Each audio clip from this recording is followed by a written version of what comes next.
নারায়ণগঞ্জের সোনারগাঁও উপজেলার জামপুর ইউনিয়নের সরকারি প্রাথমিক বিদ্যালয়গুলোর অংশগ্রহণে অনুষ্ঠিত হয়েছে এক প্রাণবন্ত ফুটবল টুর্নামেন্ট। জামপুর ইউনিয়ন প্রাথমিক বিদ্যালয়ের আয়োজনে বালক ও বালিকা বিভাগের একাধিক দল অংশ নেয় এ প্রতিযোগিতায়।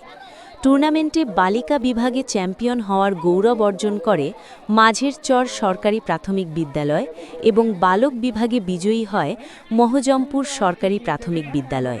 অনুষ্ঠানে প্রধান অতিথি হিসেবে উপস্থিত থাকার কথা ছিল সোনারগাঁও উপজেলা যুবদলের সিনিয়র যুগ্ম আহ্বায়ক আশরাফ ভূঁইয়া। বিশেষ অতিথি হিসেবে উপস্থিত থাকার কথা ছিল সহকারী শিক্ষা অফিসার মীর মাসুম, জামপুর ইউনিয়ন যুবদলের সদস্য সচিব আবু মুসা ভূঁইয়া এবং ৫ নং ওয়ার্ড সভাপতি শরীফুজ্জামান শাহীন।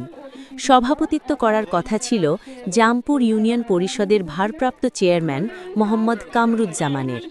তবে তারা উপস্থিত না থাকায় তাদের পক্ষে বিজয়ীদের মাঝে পুরস্কার বিতরণ করেন জামপুর ইউনিয়ন যুবদলের যুগ্ম আহ্বায়ক রফিকুল ইসলাম রফিক, ৪ নং ওয়ার্ড যুবদলের সভাপতি আব্দুল আজিজ, জামপুর ইউনিয়ন বিএনপির সাংগঠনিক সম্পাদক সালাউদ্দিন সালু এবং ছাত্রদল নেতা মাসুম।